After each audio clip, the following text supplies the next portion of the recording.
Senati italian miraton projekt ligjin për krimet kundër kafshëve, dënime më të ashpra për ata që i keq trajtojnë ato.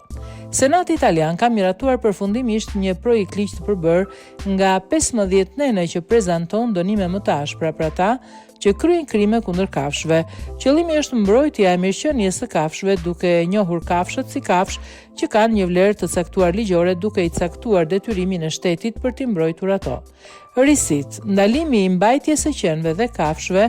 të tjera shtëpiake të lidhura me zinxhir, përveç se për arsye të certifikuara shëndetësore ose sigurie, ndalimi i